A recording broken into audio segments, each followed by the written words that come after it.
Did you know that there is a lost colony called Roanoke? Sir Walter Raleigh and his men gained fame while searching for the golden city of El Dorado, which he never found. Although Walter Raleigh himself never set foot in North America, his lieutenants, Barlow and Amatus, set up the fated settlement of Roanoke. That's right, the same people searching for a city that never was found were part of a city that disappeared too. How's that for a spooky connection?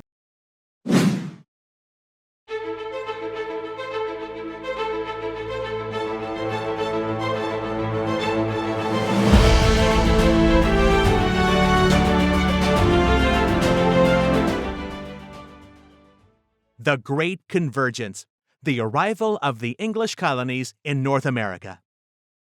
Throughout this video series, we will be looking at how early America often struggled as it expanded geographically and developed politically, economically, and socially. An example of geographic expansion is when America's borders were maintained or grew either through war or treaty. An example of political struggle is when policies are created that either restrict or increase the federal government's powers, states' powers, and citizens' rights. Economic struggles include when business and trade policies are restricted, economic opportunities are not equal, or established labor systems limit people's rights. Lastly, we'll be looking at social and cultural development, or how America struggled with inclusion and ensuring rights for all its citizens. This video will detail Section 1.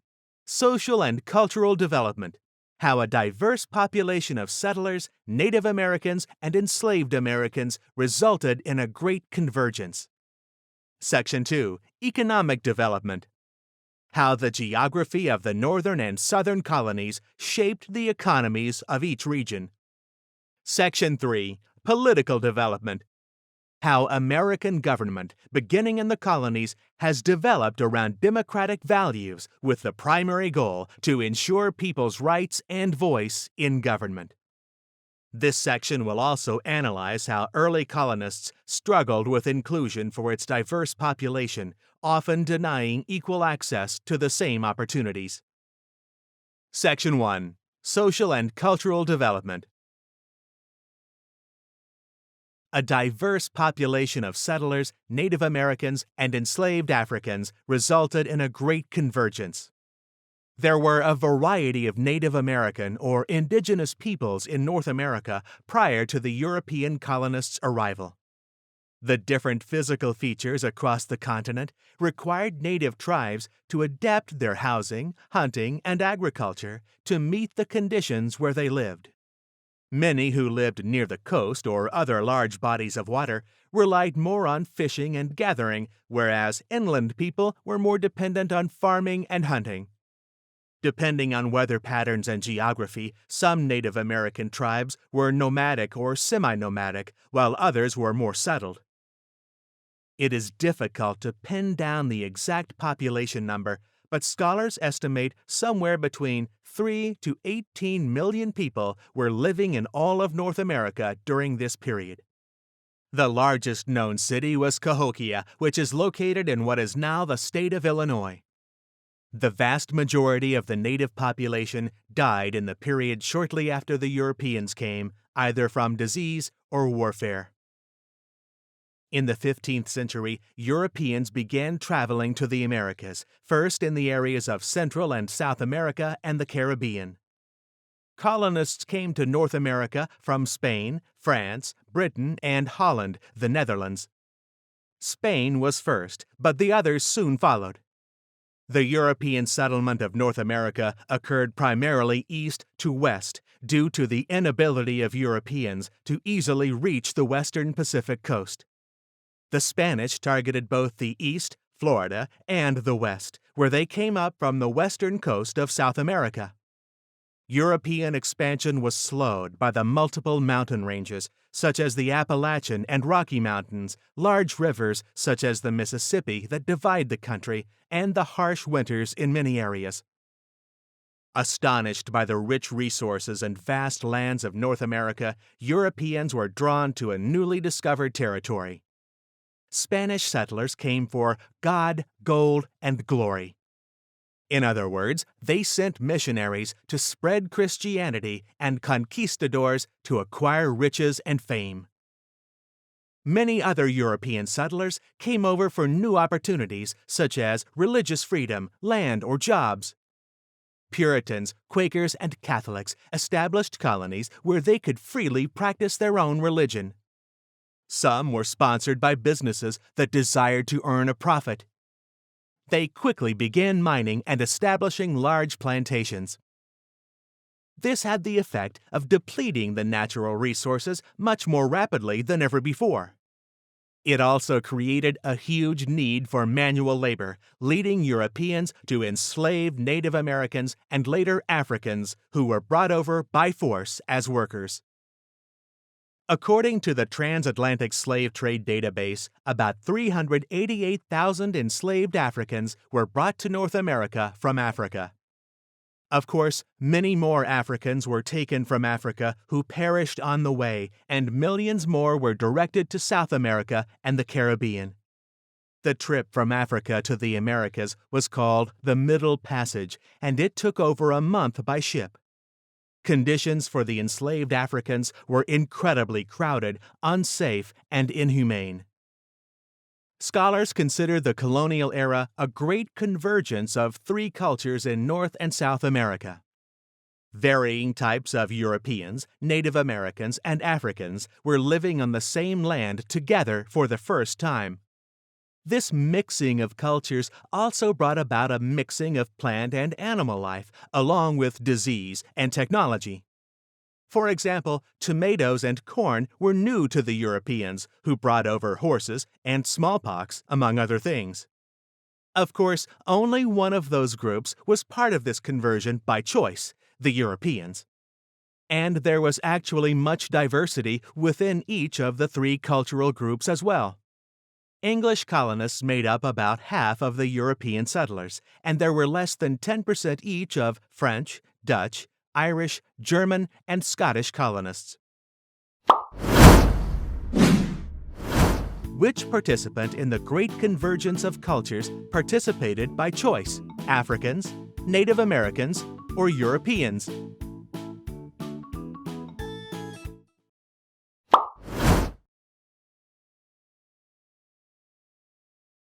Economic development. The English colonies could be divided into three distinct regions based on settlement patterns, geography, economy, and population.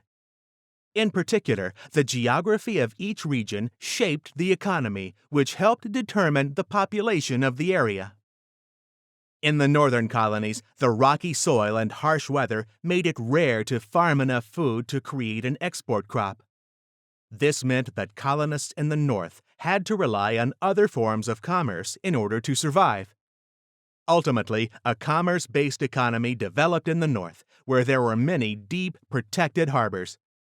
In addition to making rum, as previously mentioned, resources such as woodlands areas enabled shipbuilding and led to the development of a thriving whaling industry.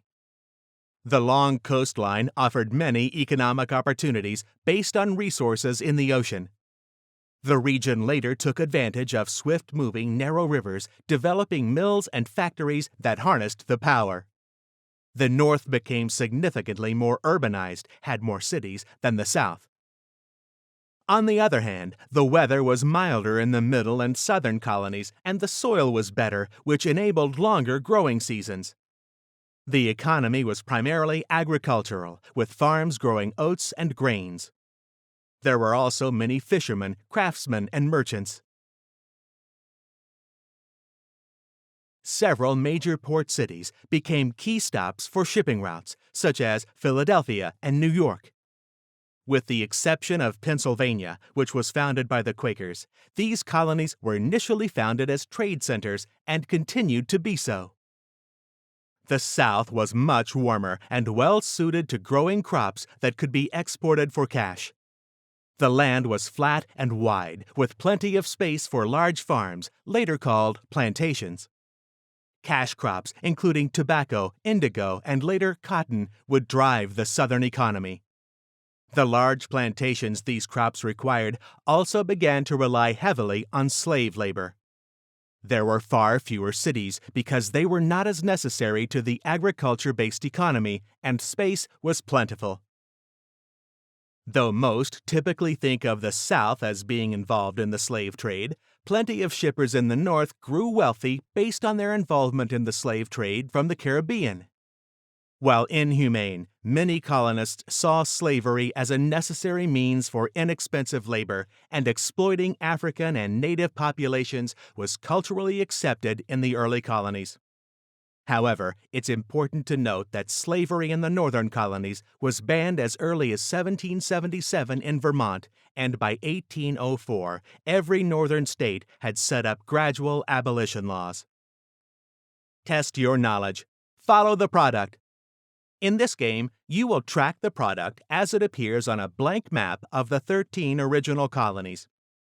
The first product will be a ship. Once the music stops, you will use a map of the United States labeled with sections of northern, middle, and southern colonies to determine where the ship ends up. Other products may appear on the map, so don't forget to keep your eyes on the ship.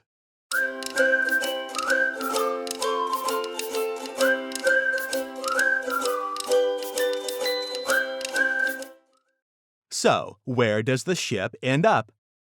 Is it the southern colonies, the middle colonies, or the northern colonies?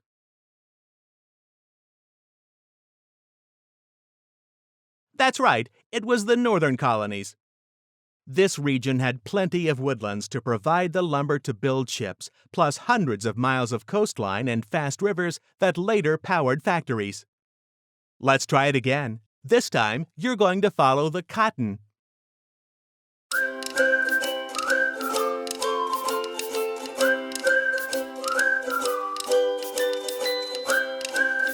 So, where does the cotton end up?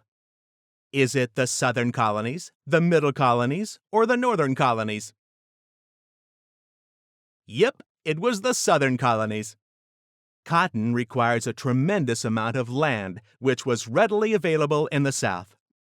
Unfortunately, it also requires an enormous workforce, leading plantation owners to use slave labor. Let's try one last time. This time, you are following the grains. You got this!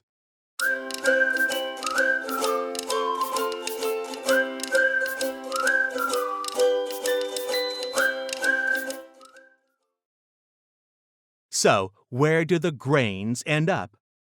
Is it the southern colonies, the middle colonies, or the northern colonies?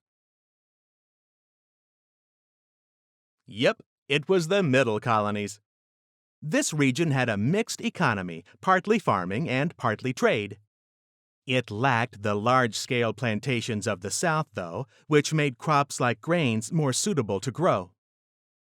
Fun fact: did you know that Sweden also tried to colonize North America? Few people realize it, but it's true. The colony of New Sweden was founded along the Delaware River in 1638 and lasted until 1655.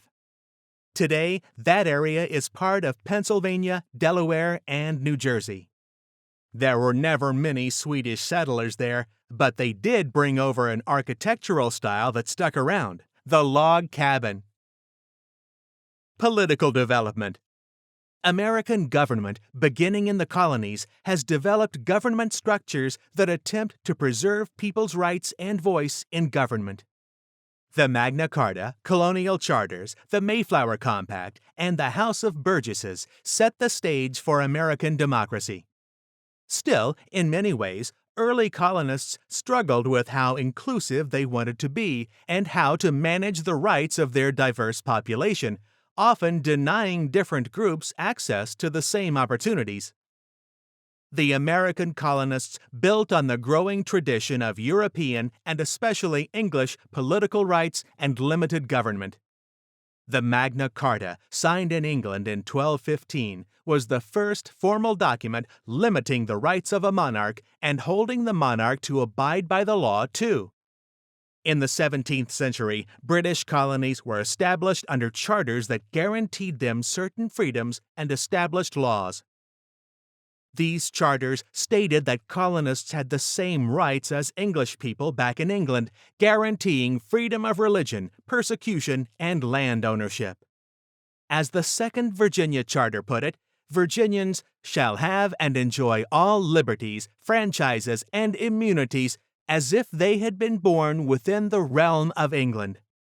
However, colonists were denied the right to representation in the English lawmaking body of Parliament. In 1620, the Mayflower Compact was signed, establishing the rules for democratic self-governance in the Plymouth colony. Essentially, the Mayflower Compact was a signed promise that the colonists aboard the Mayflower would consult each other about laws to be made for the good of the colony. Other colonies established formal governmental institutions, like the Virginia House of Burgesses. This was the first representative body in the colonies. Representatives were elected to make laws for the colony. Some of the democratically elected lawmakers included George Washington and Thomas Jefferson. In fact, while serving in the House of Burgesses, a young Jefferson wrote a summary view of the rights of British America, which laid the groundwork for his later, more famous writings, such as the Declaration of Independence. The idea of individual rights continued to grow in the colonies and England.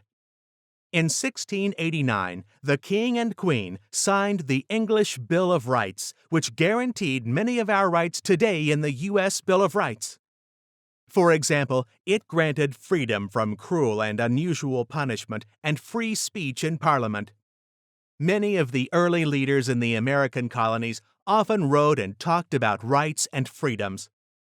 When they spoke of the rights of all men. The term men usually meant to refer to people in general. It is unclear whether any of these leaders actually believed that rights and freedoms belonged to all people equally, or whether the assumption was that it applied to particular groups, those in power. Still, the rights guaranteed in the English Bill of Rights did not apply to everyone living in the colonies. Enslaved persons, Native Americans, and women were all excluded from these political and economic freedoms. Indentured servants, or people that agreed to work to pay off their passage to the colonies, also had limited rights while serving out their indenture contracts. Colonies also had various requirements regarding land ownership in order for men to enjoy political rights as well. So, while the philosophy of political rights was growing rapidly, granting these rights remained limited to a fraction of the total population and often excluded major groups. Still, in the early colonies, the seeds were planted for American democracy to grow to what it has become today. Which document made it clear that kings had to follow the rules too? Magna Carta, English Bill of Rights, or the Mayflower Compact?